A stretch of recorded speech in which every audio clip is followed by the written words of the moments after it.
Homilías de San Óscar Romero, un programa que te sumerge en las enseñanzas de este venerable santo, un tesoro espiritual y un legado de gran valor para el mundo. Exploremos juntos su mensaje de amor, justicia y defensa de los derechos humanos.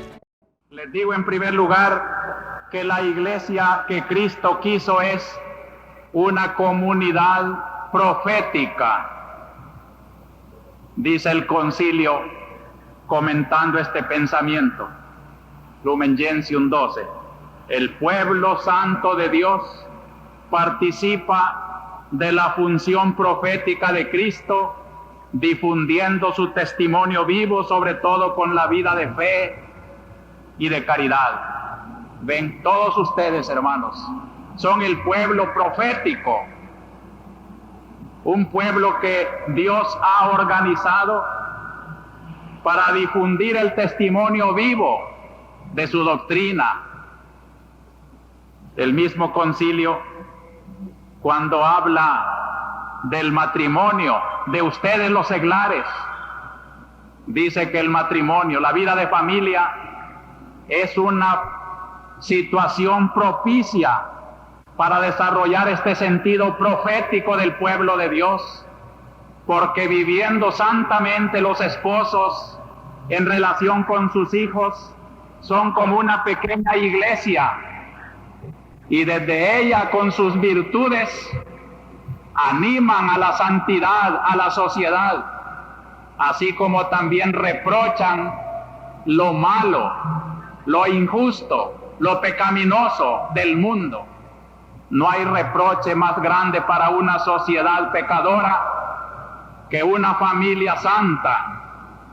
Un llamamiento, pues, de parte del pueblo de Dios, de parte de la palabra divina, para que todos los que estamos haciendo esta reflexión, miembros de una familia, nos propongamos hacer de nuestro hogar, de las relaciones de ustedes los casados con su esposa y con sus hijos, un modelo de testimonio de amor, de santidad, de justicia, de caridad, en medio de un mundo egoísta, pecaminoso, violento. No hay cosa más necesaria en esta hora de violencias y de terrorismos que los hogares santos que transpiran amor. La misión profética, pues, es una obligación del pueblo de Dios. Por eso, cuando con cierto tono de burla me dicen que yo me creo profeta, les digo, bendito sea Dios, y tú también tienes que serlo, porque todo cristiano, todo pueblo de Dios, toda familia, tiene que desarrollar un sentido profético, dar un sentido de la misión de Dios en el mundo, traer una presencia divina que reclama, que rechaza. Supongamos, dice el Papa Pablo VI en la exhortación sobre la evangelización del mundo actual, supongamos que un grupo de cristianos se proponen vivir con autenticidad el evangelio en que creen. Ese grupo, por sí solo, ya es un gran interrogante en el mundo. ¿Qué clase de gente es esta? ¿Qué esperan? ¿Qué aman? ¿Quiénes son? Y así comenzó el cristianismo. Allá en Jerusalén, nos dice el libro de los Hechos de los Apóstoles, se iban agregando porque los veían cómo se amaban, cómo alababan a Dios. La comunidad donde no había desigualdades sociales, donde el que tenía compartía con el que no tenía, y donde no se avergonzaba nadie de ser pobre, ni nadie se enconchaba por ser rico. Este es testimonio de la caridad y del amor. La comunidad profética anunciaba con su sola presencia lo que Dios quiere de los hombres cuando nos ha hecho sociables. Pues todo esto, queridos hermanos, es lo que yo encuentro en las lecturas de hoy. La primera lectura es maravillosa. El profeta Ezequiel Se dice que pocos hombres se han adentrado tanto en el misterio de Dios como este profeta, que hasta parecía anormal. Ven cómo no es una ignominia que lo tengan a uno por loco. Al profeta Ezequiel lo tenían por loco, y era porque se había adentrado tanto en el mundo de Dios que los hombres lo sentían anormal. ¿Quiénes son los anormales? Los que se han apartado tanto de Dios que a los que tratan de buscar a Dios les parecen anormales, o los que se normalizan en el centro de la vida, que es Dios. Pues este profeta Ezequiel, loco para el mundo, predica el gran misterio que han escuchado hoy, una parábola. El capítulo 33 de Ezequiel es quizá de las descripciones más bellas de la misión profética que Dios quiere confiar a los hombres. La parábola es esta: si Dios permite la guerra contra un pueblo, ese pueblo nombra centinelas que estén vigilando cuando viene el enemigo, y cuando se acerca suena el cuerno, costumbre de aquel tiempo, la trompeta, y en la ciudad oyen la trompeta. El que la oye y se prepara a defenderse no morirá, como tampoco morirá el centinela porque cumplió su deber. Pero el que oyendo al centinela no le hizo caso, morirá. Pero el centinela salva su responsabilidad. Y al revés, dice la parábola, si el centinela descuida su deber, no toca la trompeta, entra el enemigo, y a los que están preparados no los vence, pero el centinela sí es responsable de su negligencia. Y si por la negligencia del centinela también mueren otros descuidados en el pueblo, todos son condenados, centinela y pueblo. Ahora aplica el profeta a su propia misión. Así yo soy el centinela, el profeta es un centinela, un vigía. Y cuando Dios dice malvados, convertíos, el profeta tiene que ser trompeta de Dios para decir malvados, convertíos. Y si el malvado no se convierte, se perderá. Pero el profeta salvará su responsabilidad. Y si el profeta no grita, el malvado se perderá por su culpa. Pero yo, dice Dios, pediré cuenta también al profeta, porque no clamó, no fue trompeta, no fue vigía. Esta misma parábola encontramos en el Evangelio, donde Cristo dice: si tu hermano comete un error, no te quedes negligente, vete a hablar tú solo con él. Si lo corriges, lo has ganado para Dios. Si no te escucha, llama testigos, testigos de tu diligencia y testigos de la obstinación del que se equivoca. Y si ni tampoco te oye ante testigos, entonces dilo a la comunidad, dilo a la iglesia, y la iglesia lo tendrá como gentil y publicano. En el lenguaje de Cristo estas dos palabras era decir, sea tenido como excomulgado, no pertenece ya a esa comunidad por su obstinación. Aquí encuentro, queridos hermanos, la explicación de que la iglesia tiene una misión profética. ¿Por qué tiene que intervenir un profeta entre Dios y el malvado? ¿Por qué una comunidad es llamada como testimonio para que si no oye a la comunidad sea echado fuera? Aquí encuentro dos grandes explicaciones que yo quiero que las tengan muy en cuenta. La primera es, ¿cómo puede existir un pecado social? Muchos se escandalizan, dicen que el pecado es personal y no social. Ciertamente la Biblia de hoy lo ha dicho, el malvado se perderá por su culpa. Pero ha mencionado también una corresponsabilidad en el profeta que no anuncia. Todo hombre que deja pasar las injusticias, sobre todo si las puede evitar, toda familia donde se alcahuetea con el egoísmo y no se pone el sentido cristiano de la vida, todo hogar que no se santifica como Dios quiere que se deba santificar, y están viviendo en pecado, se han contaminado,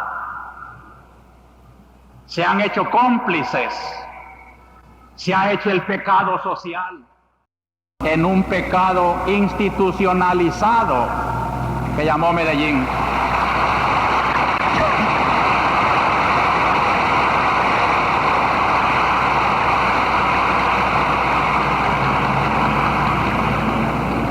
Muchas gracias.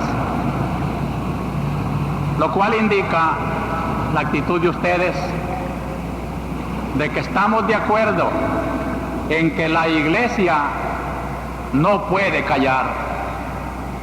Sus pastores tenemos que hablar. Todos tenemos que ser pueblo profético, llamar, pero fíjense en la intención de este profetismo. Ezequiel, si ustedes siguen leyendo adelante en ese capítulo 33, les dice a los hijos de Israel, sus paisanos, no sean pesimistas. Ustedes han dicho, Dios nos ha abandonado por nuestros pecados, ¿quién nos puede salvar? El profeta levanta el espíritu y dice, Dios también dice, no quiero la muerte del pecador, sino que se convierta y viva. Soy un Dios de perdón, soy un Dios que quiere lo justo, soy un Dios que reclama, sí, y castiga, pero también un Dios que está dispuesto al perdón. Y hermanos, aquí quiero invocar también el recuerdo de ustedes que han tenido la bondad de seguir mi pensamiento ya por más de un año. Siempre que ha habido un atropello, siempre que hemos denunciado algo, terminamos llamando a conversión. Conviértanse los pecadores. Cuando celebrábamos el funeral del Padre Grande asesinado aquí en Catedral, decíamos, ojalá nos estén escuchando quienes lo mataron, y en su cueva de asesinos les llamamos, conviértanse, que el Señor los ama, los está esperando. Jamás el odio, jamás el resentimiento en la denuncia del profeta. Y el pueblo profético de Dios no puede odiar, tiene que amar. El pueblo profético, como dice el Evangelio de hoy, busca al que se equivoca para ganarlo para Dios. Y el profeta que está hablando de los castigos del centinela negligente, está elogiando también la misericordia del Dios que llama. Por eso, queridos hermanos, sobre todo ustedes, mis queridos hermanos que me odian, ustedes, mis queridos hermanos que creen que yo estoy predicando la violencia y me calumnian y saben que no es así, ustedes que tienen las manos manchadas de crimen, de tortura, de atropello, de injusticia, conviértanse. Los quiero mucho, me dan lástima porque van por caminos de perdición. Ahora bien, el segundo pensamiento es este: la iglesia, comunidad sacramental. Toda esta misión de la iglesia entre los intereses de la tierra, lo decimos en nuestra carta pastoral, no es para perderse entre las cosas de la tierra, porque entonces, dice el Papa, la iglesia perdería toda su fuerza.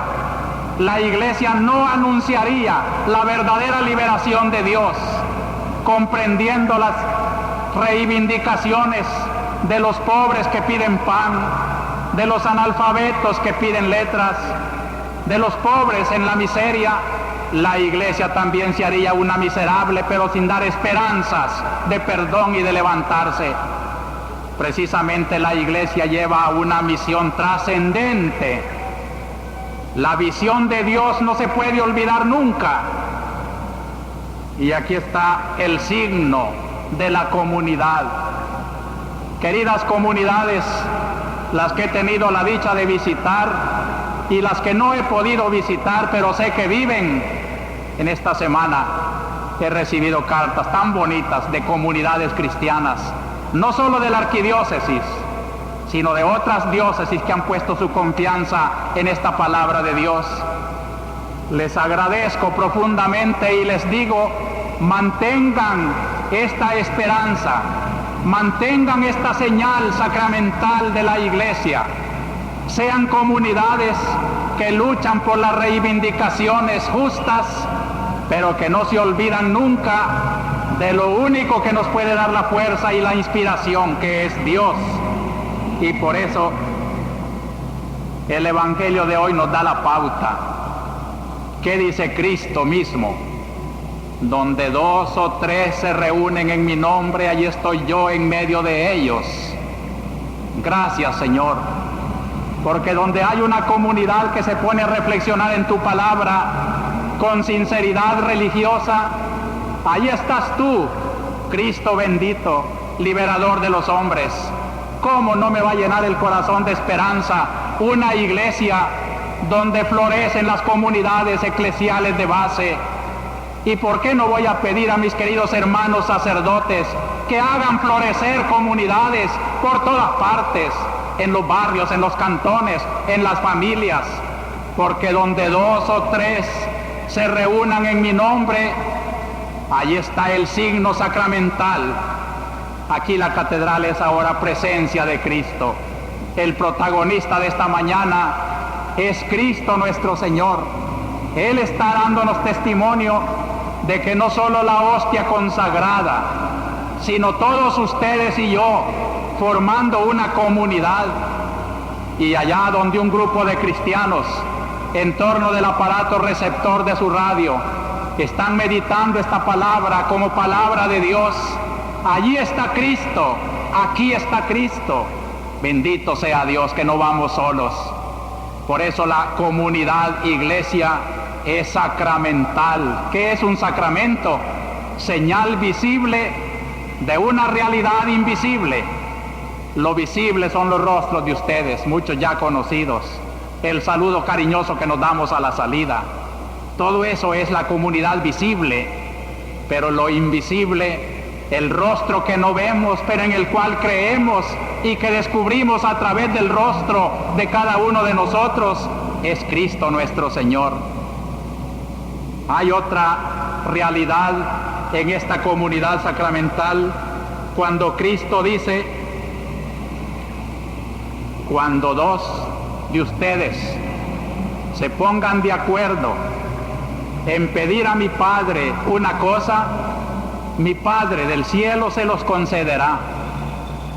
Qué cosa más bella. La comunidad, signo de la voluntad de Dios, porque Dios solo concede lo que se pide según su voluntad.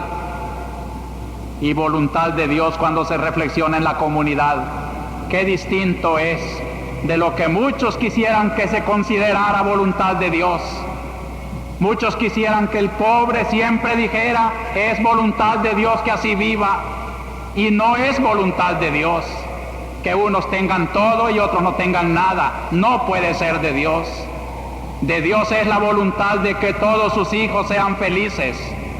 Cuando 2 o 3 se pongan de acuerdo en pedir a Dios, Dios lo concede. Es la comunidad de amor, la voluntad que unifica en Dios. Qué hermoso saber que esta mañana también nuestra oración, nuestra misa, será escuchada por Dios, porque estamos más de 2, la catedral está llena, para pedirle al Padre, unidos a Cristo, lo que nuestra sociedad necesita. Hagamos, por eso les dije al principio de la misa, una hora de esperanza, nuestra misa dominical.